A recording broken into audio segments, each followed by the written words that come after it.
деген кісілер шетінен бір-бірлеп азаптай бастады. Солардың ішіндегі ең біріншісі біз бастайтын әрдайым тарих кітаптарында келген бұл Біләл ибн Рабах әл-Хабаши. Алла одан разы болсын. Сондай құлдық дәрежеден Қағбаның төбесінде тұрып, азан айтатындай дәрежеге көтерген Аллах тағаланың сүйікті пендесі, жәннат, жаңағы алғашқы жәннатқа болып кіретін пайғамбар саллаллаху алейхи ва саллям бұл кісінің аяғының сыбдырын жәннатта естіген ұлы сахаба Біләл ибн Рабах екен. Біләл қалай азапталды? Біләл Умайя ибн Халаф деген кісінің құлы болған. Соның басыбайлы құлы болған, үйінде қызмет жасайтын. Бұның исламды қабылдағандығын естігеннен кейін Умайя ибн Халаф бұны сыртқа, мойнына итке қарғы байлай ма мынадай, дәл сондай қарғыны байлатып, Меккенің тау тастарына кішкентай балдарға беріп, ойнаңдар деп айтады екен. Жалаң аяқ таулы тасты жерлерде Біләлді сүйретеді екен, жаңа балалар бар ғой. Соны сүйретіп Біләл қаланың сыртына алып шығып, ыстық құмға алып келеді екен, ыстық құмға.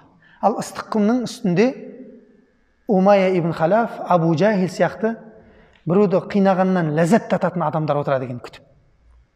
Сол ыстық құмның үстіне үлкен тасты әкеліп Біләлдің үстіне қойып, «Ей, Біләл, дініңнен қайтасың ба?» деген кезде не деді Біләл? «Ахадун ахад» деді.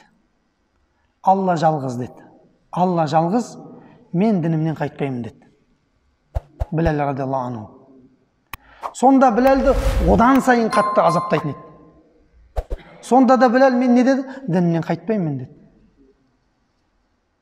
Осындай бірнеше уақыт оның қинаулары, азаптаулары әбден жанына батқан кезде Абу Бәкір радиаллаху анху жандарынан өтіп бара жатқан сәтте Біләлді сатып алады. Біләлді Умайя ибн Халафтан сатып алады. Сөйтіп Біләлді Абу Бәкір радиаллаху анху азат еткен екен. Не істейсің деп айтқан ғой, Умайя ибн Халаф айтқан, «Ей, Абу Бәкір, әжептәуір жігітсің ғой сен. Не істейсің мына қара құлды?» деген ғой. Не істейсің мына қара құлды сатып алып? «Ей, Абу Бәкір, мен бір дирхамға сұрайтын болсаң да, мен саған бұны бере салатын едім ғой» деп айтқан екен да Умайя ибн Халаф. Бірақ Абу Бәкір бірнеше мың динарға сатып алған Біләлді. Ерігіп отырып саудаласқан Умайя ибн Халаф. Абу Бәкір не істейді екен деп. Ерігіп отырып сонда Абу Бәкір радиаллаху анху, қанша қойсаң да мен соны сатып аламын, өйткені бұл менің бауырым деп айтқан екен. Сонда жаңағы Умайя ибн Халафтың төбесіне мұздай суды құйып жібергендей болды дейді. Абу Бәкір, сен мынаны бауырым деп тұрсың ба деп айтқан екен. Олардың көзқарасында олар ең төменгі адамдардың санатына жататын адамдар. Құлдар ең төменгі адам. Оның үстіне бұның түсі қара болған, хабашалық болған, яғни эфиопиялық. Негізгі өмір сүрген жері міне Эфиопия жері, туылған жерлер. Түсі қара болған. Соның барлығымен бұл кемсітеді екен да.